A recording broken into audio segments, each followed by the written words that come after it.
Dear student, good morning. आप सभी का पुनः स्वागत है। आज के इस व्याख्यान में अध्ययन करेंगे बीकॉम फाइनल ईयर के पेपर सेकंड वित्तीय प्रबंध के बारे में। वित्तीय प्रबंध में आज के अध्ययन का विषय रहेगा पूंजी बजटन, कैपिटल बजटिंग, जो कि वित्तीय प्रबंध का एक महत्वपूर्ण अध्याय है। आज इसके बारे में परिचय जो है पूंजी बजटन का, उसके बारे में चर्चा करेंगे।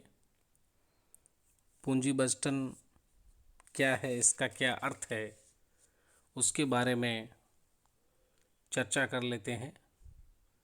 पूंजी बजटन एक प्रबंधकीय तकनीक है जिसके द्वारा फर्म के लाभ को अधिकतम करने के उद्देश्य से फर्म के वित्तीय साधनों को ऐसी संपत्तियों में विनियोजित किया जाता है जिसका लाभ फर्म को अनेक वर्षों तक प्राप्त होगा। अर्थात कैपिटल बजटिंग एक ऐसी तकनीक है, मैनेजरियल टेक्निक है, जिसके माध्यम से कोई भी फर्म जिसका मुख्य उद्देश्य लाभ कमाना होता है, वह अपने लाभ को अधिकतम करने के उद्देश्य हेतु अपने पास उपलब्ध विभिन्न वित्तीय साधनों को ऐसी संपत्तियों में विनियोजित करता है कि उसको उस विनियोजन का लाभ आगामी कई वर्षों तक मिलता रहेगा। यह पूंजी बजटन का अर्थ है। अब पूंजी बजटन की परिभाषा के बारे में चर्चा करेंगे। पूंजी बजटन की परिभाषा में अनेक विद्वानों ने अलग अलग तरीके से परिभाषित किया है। यहाँ पे आर.एम. लिंच के अनुसार पूंजी बजटन की परिभाषा का अध्ययन करेंगे।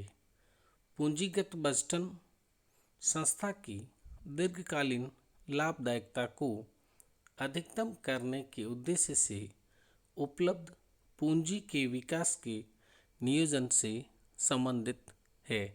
अर्थात कैपिटल बजटन के अंतर्गत संस्था या फर्म अपने लाभ को अधिकतम करती है तथा वह लाभ दीर्घकालीन लाभदायकता को अधिकतम करने के उद्देश्य से उसके पास जो संसाधन उपलब्ध है या उसकी जो पूंजी है, उसके विकास के नियोजन से संबंध रखता है।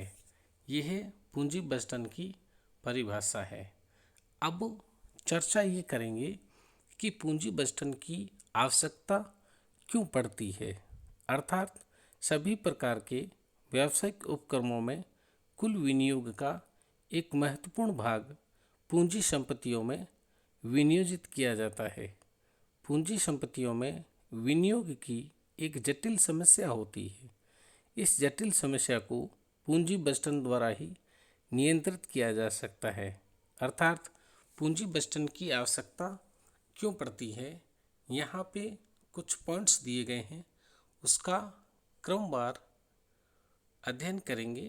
पहला पॉइंट जो है पूंजी व्यय के विश्लेषण हेतु पूंजी बजटन द्वारा फर्म के प्रबंध को प्रस्तावित विभिन्न पूंजी व्ययों का विश्लेषण करके उचित निर्णय करने का अवसर मिलता है। अर्थात पूंजी बजटन के अंतर्गत फर्म के द्वारा प्रस्तावित विभिन्न पूंजी व्यय होते हैं, उनका विश्लेषण करके उचित निर्णय लिया जाता है या श्रेष्ठ विकल्प का चुनाव किया जाता है जो कि फर्म के लिए लाभदायक होता है। नेक्स्ट पॉइंट है श्रेष्ठ विकल्प के चुनाव हेतु प्रबंध के सामने अनेक समस्याएं हो सकती है। अर्थात किस परियोजना का चुनाव करना प्रबंध के सामने जटिल समस्या खड़ी करता है। प्रबंध द्वारा पूंजी व्यय के विश्लेषण के उपरांत उपयुक्त तकनीकों का प्रयोग करके विभिन्न उपलब्ध विकल्पों में से श्रेष्ठ विकल्प को चुना जा सकता है। उस विकल्प का चुनाव किया जाएगा जिससे फर्म की लाभदायकता अधिक होगी। नेक्स्ट पॉइंट है विभिन्न पूंजी व्ययों में समन्वय हेतु। फर्म के प्रबंध को एक साथ अनेक परियोजनाओं अथवा क्षेत्रों में पूंजी व्यय करना होता है। पूंजी बजटन की सहायता से विभिन्न पूंजी व्ययों में समन्वय स्थापित किया जाता है। नेक्स्ट है पूंजी व्यय पर नियंत्रण हेतु।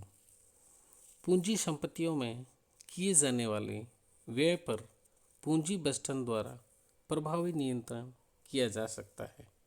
बजट प्रावधानों तथा वास्तविक व्यय की तुलना करके विचलन ज्ञात किया जा सकता है तथा इस विचलन के कारण एवं इन्हें दूर करने के उपाय किए जा सकते हैं। नेक्स्ट पॉइंट है अनिश्चितता एवं जोखिम से बचाव हेतु। पूंजी व्यय के निर्णय किसी एक ही वर्ष की अवधि से संबंधित नहीं होते, बल्कि इनका प्रभाव अनेक वर्षों तक रहता है। अतः इनके नियोजन में अधिक जटिलताएं होती है। पूंजी व्यय में अनिश्चितता एवं जोखिमें विद्यमान रहती है। इनका अनुमान लगाने तथा इन्हें कम करने के लिए पूंजी बजटन अति आवश्यक है। नेक्स्ट है वित्तीय साधनों की व्यवस्था हेतु। पूंजी व्यय निर्णय दीर्घकालीन अवधि से संबंधित होते हैं। अतः इन निर्णयों के अंतर्गत विभिन्न परियोजनाओं पर अधिक राशि व्यय करने की आवश्यकता होती है। इस राशि को संस्था किन साधनों से प्राप्त करेगी एवं इसका निर्धारण भी पूंजी व्यय को निर्धारित करते समय किया जाना चाहिए। उपरोक्त बिंदु पूंजी बजटन की आवश्यकताओं पर प्रकाश डालते हैं। Thank you.